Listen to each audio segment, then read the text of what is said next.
வணக்கம். இந்த வீடியோவில் சற்று முன் 2026ஆம் ஆண்டு மே மாதம் அகவலைப்படி டிஏ நிலுவை வழங்க உத்தரவு பிறப்பிக்கப்பட்டுள்ளது.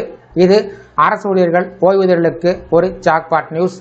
இந்த அறிவிப்பு எந்த மாநிலத்திற்கு அறிவிக்கப்பட்டுள்ளது, இதன் மூலம் யாரெல்லாம் பயன்பெறுவார்கள், எவ்வளவு அகவலைப்படி உயர்வு அறிவிக்கப்பட்டிருக்கிறது என்பது சார்ந்து முழு விவரத்தையும் பார்ப்போம். இந்த வீடியோவை தொடர்ந்து பார்க்கறதுக்கு முன்னாடி நம்ம சேனலை இதுவரைக்கும் சப்ஸ்கிரைப் பண்ணாதவங்க இந்த வீடியோக்கு கீழே இருக்க ரெட் கலர் சப்ஸ்கிரைப் அழுத்தி சப்ஸ்கிரைப் பண்ணிக்கோங்க. அரசு ஊழியர்களுக்கு மகிழ்ச்சி தரக்கூடிய வகையில் முக்கியமான அறிவிப்பு ஒன்றை மாநில அரசு வெளியிட்டிருக்கிறது. அரசு ஊழியர்கள் மற்றும் ஓய்வூதியர்களுக்கு அகவலைப்படி 3% உயர்த்தப்படும் என்று அறிவிக்கப்பட்டுள்ளது. அதாவது முன்பு இருந்த அகவலைப்படியை விட தற்போது 3% உயர்த்தி வழங்கப்படும் என்று அறிவிக்கப்பட்டுள்ளது. அகவலைப்படி டிஏ என்பது பணவீக்கத்தால் ஏற்படும் வாழ்க்கை செலவு அதிகரிப்பை சமநிலைப்படுத்த அரசு ஊழியர்களுக்கு வழங்கப்படும் ஒரு கூடுதல் கொடுப்பனவு. இது அடிப்படை சம்பளத்தின் 1% கணக்கிடப்படுகிறது. பொதுவாக மத்திய அரசு ஊழியர்களுக்கு ஒவ்வொரு ஆண்டும் 2 முறை, அதாவது ஜனவரி மற்றும் ஜூலை மாதத்தில் அகவலைப்படி உயர்வு அறிவிக்கப்படும். பல நேரங்களில் இதற்கான அறிவிப்பு என்பது ஹோலி பண்டிகை அல்லது தீபாவளி போன்ற முக்கிய பண்டிகைகளுக்கு முன்பாக அறிவிக்கப்படுவது வழக்கம். அரசு ஊழியர்களுக்கு அகவலைப்படி உயர்வை அறிவித்து நிதி நிவாரணம் வழங்குவது வழக்கமாக உள்ளது.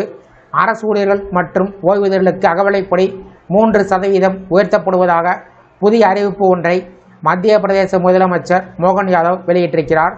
இந்த உயர்வு மூலம் மாநில அரசு ஊழியர்களுடைய அகவலைப்படி 58% உயர்ந்துள்ளது. புதிய அகவலைப்படி 2026ஆம் ஆண்டு ஏப்ரல் மாத சம்பளத்திலிருந்து கணக்கீடு செய்யப்பட்டு மே மாத சம்பளத்தில் வழங்கப்படும் என்று அறிவிக்கப்பட்டுள்ளது. இதன் மூலம் மாநில அரசு ஊழியர்கள் மத்திய அரசு ஊழியர்கள் போல 58% அகவலைப்படியை பெறுவார்கள். மேலும் 2025 ஜூலை மாதம் முதல் 2026ஆம் ஆண்டு மார்ச் மாதம் வரை உள்ள அகவலைப்படி நிலுவைத் தொகைகள் 2026ஆம் ஆண்டு மே மாதம் முதல் 6 மாதங்களாக சமத்தவணையில் வழங்கப்படும் என்று அரசு அறிவித்துள்ளது. ஓய்வூதியர்களுக்கும் இந்த அறிவிப்பு பயன் கொடுக்கும். ஜனவரி மாதம் மற்றும் பிப்ரவரி மாதங்களுக்கு ஓய்வூதியர்கள் தங்களது ஓய்வூதியத்தில் 58% அகவலைப்படியை பெறுவார்கள் என்று முதலமைச்சர் அறிவித்துள்ளார். இதுகுறித்து பேசிய முதலமைச்சர், சமூகத்தின் அனைத்து பிரிவு மக்களின் நலனுக்காக அரசு தொடர்ந்து செயல்பட்டு வருவதாக தெரிவித்துள்ளார்.